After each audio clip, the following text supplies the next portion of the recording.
uh, Glenda, the principal lecturer in health from TAFE, South Australia, who flew in from all the way from Adelaide just to attend this session and this conference.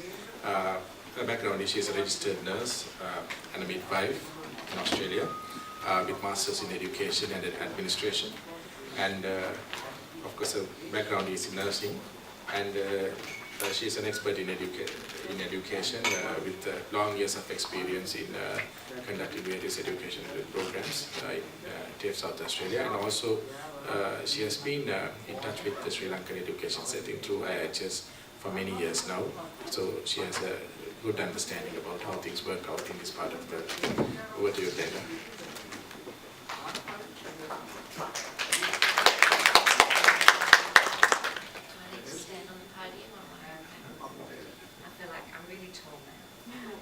Thank you very much for the introduction.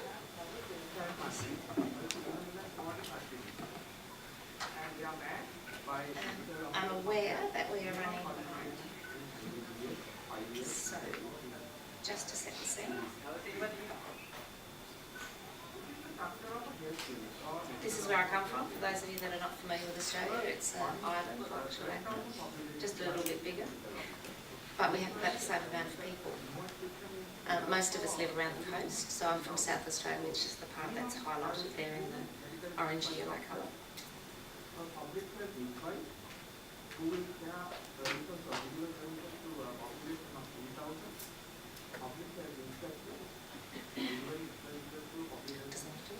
This is what it looks like on a good day behind the city of Adelaide. Of late it hasn't looked very much like that at all. You might be a bit familiar with that view. You might be familiar with this view. We have nice beaches, don't have very much surf, and we have those big things called sharks that eat you. But it's only a problem for tourists, so don't worry.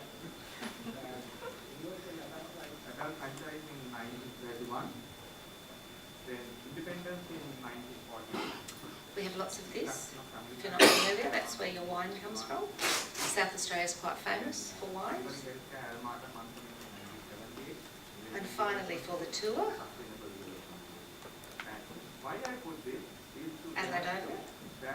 I'm not talking about that because of cricket. Around for a very long time. It's a government organisation, and it's the largest provider of vet, vocational education and training in South Australia.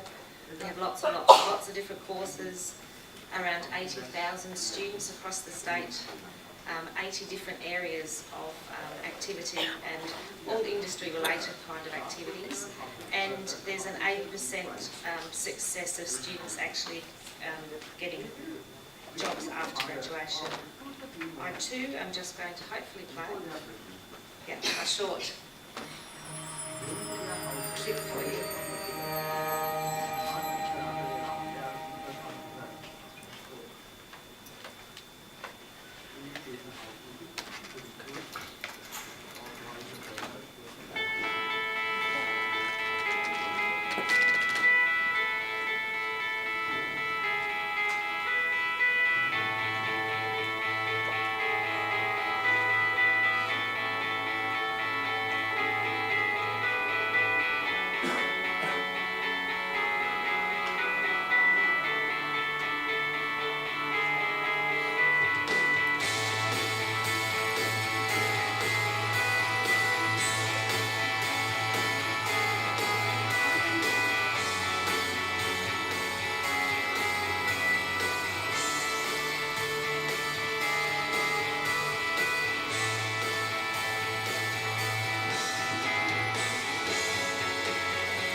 So that's really just to give you that broad overview of what happens at TAFE SA, and also to say that in the way that students first engage with us, that's the sort of information that they see, and the application processes and all of those things are done online now, so they have to sort of engage in that way. So I wanted just to have a bit of an overview, and I guess to add to some of the previous presentations that we've had about healthcare, and we all know that there's rapid changes going on, and as we've seen all over the world, people are coming up with these fantastic new ideas about how to automate things and how to make, especially as nurses, our lives are easier and all of that. So we've got a move away from the paper-based things to electronic records and telehealth diagnoses, those sorts of things. Trying to instruct our patients and empower them to care for themselves, as you mentioned, that we get them out of hospital as quickly as possible. All the research shows that the longer you stay in hospital, the more likely you are to have something go wrong for an adverse event to occur. And obviously that digital technology is really transforming our health, and you just have to go onto the App Store and type anything in, whether it's fitness or pregnancy, and you'll get thousands of apps. As working as a midwife, I get women coming in who have read more than I ever did in my training about how to have a baby, and most of it's not true, but they've got all of this access to all of this knowledge, so it makes a lot of difference. The other thing that's happened, again, this is building on what's been said before, is that when a new hospital is being built or a hospital is being redeveloped, and we're fortunate in Adelaide to be having a major public hospital, there's being a new public hospital is being built, and that allows them to go back and start at the beginning and make sure that everything is more fully integrated. So medical records, the patient moving through different parts of the hospital, everyone has access to their records in a digital format as opposed to actually having to carry around case notes. And I'm sure some of you have had clients or patients that have been in the hospital a number of times, and you're up to volume 7 of their notes, and then you want to know something from volume 1, but it's been archived or in stores, or hopefully someone still works in the hospital that remembers where they were all kept. So there's all those sorts of problems. There's lots of point of care delivery models now, particularly with things like pathology. So where I work, we might take some blood from the mother or the baby, send it off to the pathology company, and within an hour, most times, we can actually access that result on our computer at the point of care where we've done it. Things like integrated meal systems, so the patient's actually given a tablet or an iPad to actually order their meals from. It goes directly to the kitchen, the meal's prepared for them and brought up. So the diabetic patient who orders ice creams and the things that they shouldn't be having, an alert comes up and tells them that they're not allowed to actually have that. Or sometimes it's pre-programmed, so that the actual menu that's offered to them is obviously the sort of menu that they should be having. Medication systems, and I know someone's going to be talking about medications and errors later, so just briefly, that there's those systems where the doctor writes the prescription, the nurse can scan immediately from the cabinet to do all the checks around is the right patient, the right medication. The cabinet connects to the patient's e-records to make sure that they don't have any allergies or any problems with that medication. And it also does a bit of a stock take, so the pharmacy becomes alerted when you're becoming low on those medications. And again, all the nurses in the room know how frustrating that is when you go to get something out of the cupboard and there isn't any. Then you've got to go and get the keys from somewhere, and if you're on night shift or the weekend, you've got to get the supervisor to get the keys to get... It can be time wasting. So hopefully all of those things can assist us. We're certainly moving into this where I work, where it was mentioned before about those workstations with the computer screens, so you can access information about the patient, but also it means that we actually automatically into those screens, we enter the patient's data, so their temperature, their pulse and their blood pressure. And once again, if you enter a real anomaly, so really high blood pressure for example, the computer actually points that out to you to sort of say, you sure that you don't just press the wrong numbers and that is what it is? And if that happens, that it's very different from the previous one that you've recorded, it reminds you that you need to actually notify whether it's the medical officer or the team lead or whatever the system is. There's also that speech recognition software that's being used. Dragon Dictate is just one of the ones. I know there's lots of others. So the doctor can just speak, it's translated and typed out. You end up with your discharge letter or your transfer letter or whatever it might be. Telehealth is one of the areas, I guess, in Australia particularly, as you saw on that map that I showed you at the beginning. It's a really, really large place, Australia, for patients to come to appointments in the major metropolitan places can be a bit of a drama for them. So they do video conferencing for some of the checkup things. So the patient might do it in their own home, or they may go to a clinic that's close to them. And in South Australia, there's a new system that's begun where the patient actually has to be witnessed taking their medication. So sometimes for those older patients who are forgetful of taking their medication, the patient holds up their medication, the nurse on the other end checks it, says, yes, that's the right amount, take that, watches them take it just to make sure they've done it. Saves a lot of time in driving around and visiting everyone to give medications. I think our challenge, and as someone who works in the education sector, is about preparing the future workforce for using all of that technology. And we also have to consider that knowledge and skill development for our staff as well. There's costs involved in doing that, and as we've said, there are so many different types of technology out there. How do we know as an educational institution what to put our funds into to train our staff and nurses so that they can use that when they go out there? And maybe it's not going to be that one when they get there. Real dilemma for us. The other thing is about keeping up to date. That can be really difficult. And fortunately, just as I was about to start preparing this presentation, there's been a National Informatics Standards for Nurses and Midwives that has been published by the Australian Nursing and Midwifery Federation. There's a link there on the bottom for that, but you can freely access it if you'd like to have a look. It's a fairly lengthy document, so I'll just briefly go through some of the things that are in it, but it's an excellent document for you to have a look at, and have a look at some of the cues and things that are standardised within that. I think my finger's gone to sleep. So it has things like, as it says there, there's domains, and then there's standards within each one, and then underneath that there's lots more wordy stuff about what you should look for or what you should be trying to do. So under this standard around developing, demonstrates knowledge and skills in computer basics, that's just about the concepts of computers, electronic devices, operating systems, understanding what an intranet is, what hardware is, what software is. We mentioned before that lots of people know how to use a smartphone, but the concept behind it they don't necessarily follow. So when it doesn't work or they can't find something, do they know what to do next and how to go about doing that?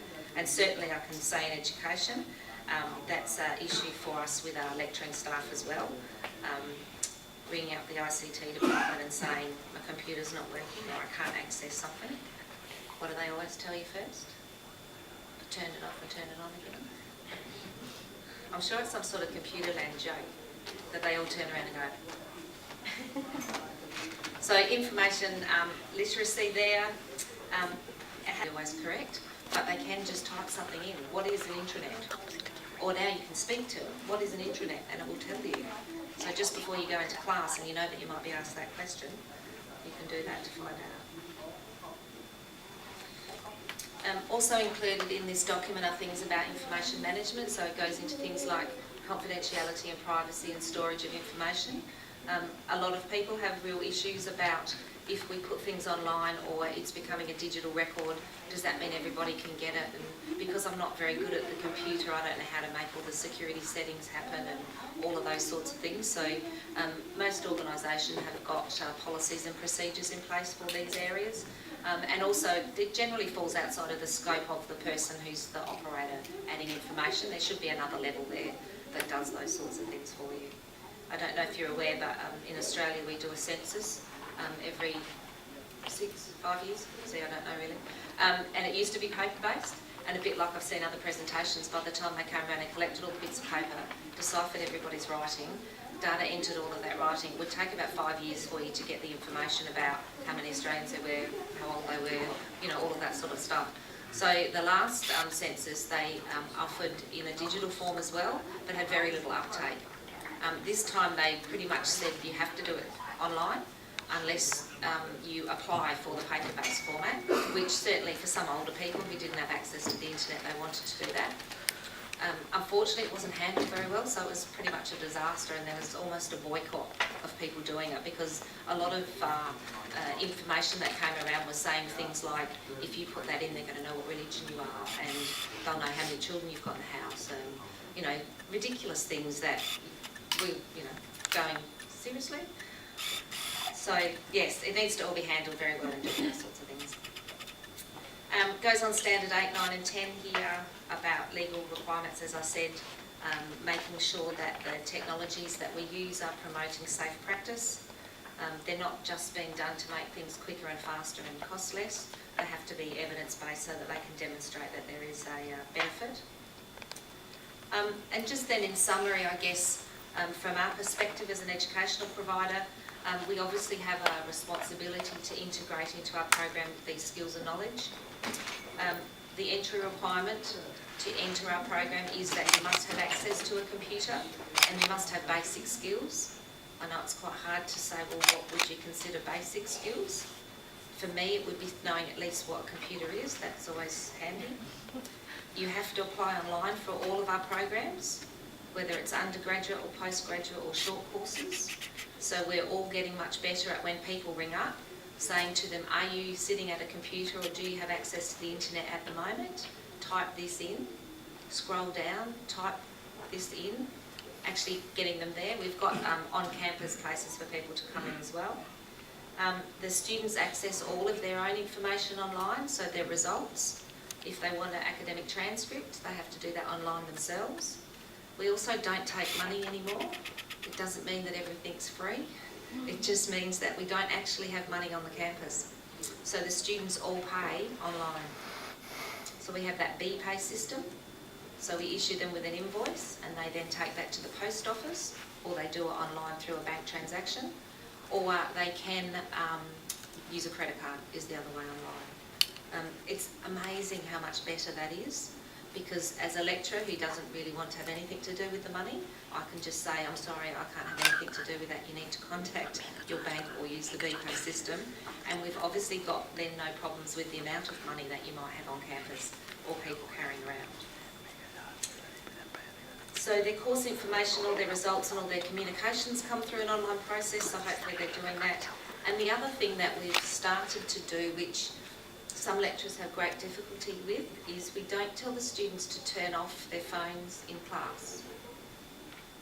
We don't also tell them that they can then just sit there and Facebook and shop and do things, but we try to integrate into the classroom activities something that they have to do using their phone. So we have Wi-Fi throughout the campus, so we might set the activity or the task of find 5 examples of workplace accidents on your phone. So everyone in the class mightn't have that capability, but they can do it as a group. So rather than saying to people, turn your phones off, pay attention, look at me, we're trying to integrate much more things into the classroom where they're actually using their devices, hopefully well, to do that. Thank you.